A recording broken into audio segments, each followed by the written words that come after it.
Alrighty, good evening. I'm sorry this is late. I was so tired yesterday after work and spaced this morning. I was just in this mode. We got this big giant set we're doing. But ironically, positivity is today's. Positive and negative emotions, these are in italics, by the way. Positive and negative emotions cannot occupy the mind at the same time. One or the other must dominate. It is your responsibility to make sure that positive emotions constitute the dominating influence in your mind. So, this kind of goes back to there can't be success without failure. There can't be positivity without negativity. Now, negativity or negative thoughts are something you have to acknowledge.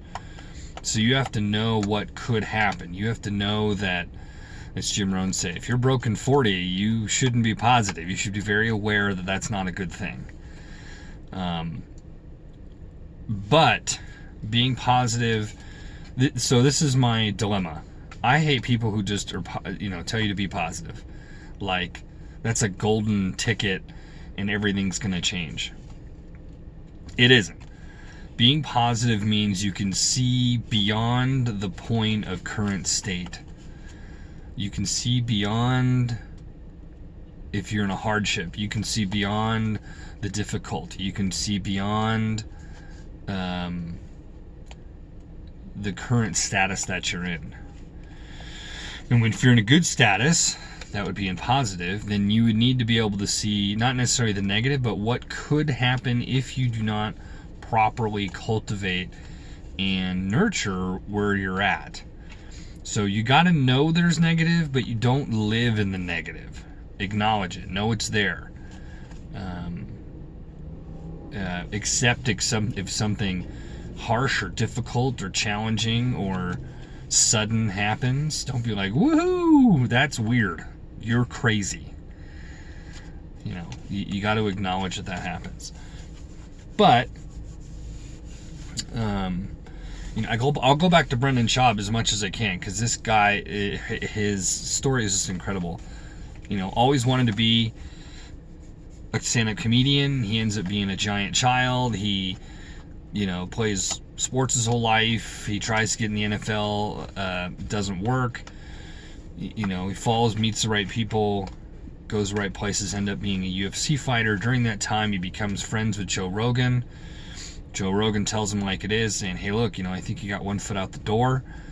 Probably not good. It's definitely physically risky in the fight game. So I think you should do something else.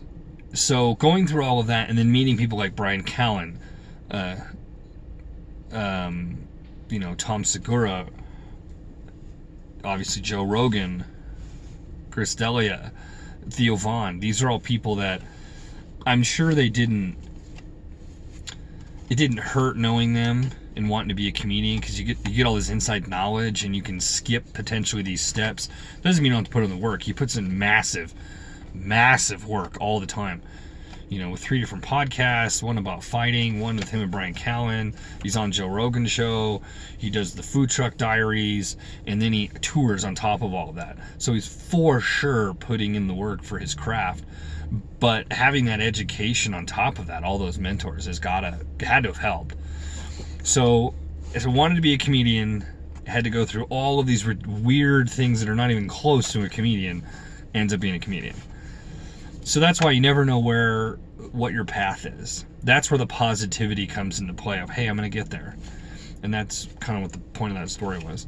But if he was negative, like, I'm a fighter, and then what am I going to talk about? Just that sort of thing, that makes you lose before you even started. That's the problem with living in negative. And I'm a person who lived in the negative for years and years and years and years. Because when you live in the negative, it forces people around you to look at you different. And it forces professional people to look at you different. It forces your life to look at you different. Well, if you're going to be negative, I'm not going to give you opportunities to do great things. Period. That's exactly what that means. If you live in the negative, life will not give you will not afford you regular or the best opportunities to do good things. If you harness the positive, regular things will come up, and they won't come up obvious. They won't be something that'll be like, oh, I know what that is. I can work with that. They'll be masked. They'll be subtle, but it affords them to you, and someone else will be like, yeah, you should probably do that. So you have to be able to do this. So I've rambled and rambled and rambled. And I'm so sorry this is late, but I was so exhausted. So hopefully I'll remember tomorrow. So we won't be getting this at 7:15 local time. If you're on the East Coast, it's almost 9:15. If you're on the West Coast, it's just after dinner. So, but with that, subscribe, share. Try to find the positive. Don't neglect negative. Don't snowball it. Don't ignore it, but for sure don't harness, adopt it, live in it, eat, sleep, drink it. It's not a good idea. But share, subscribe if you see anything that you might like, and I will hopefully see you guys tomorrow morning and not tomorrow evening. Have a good one.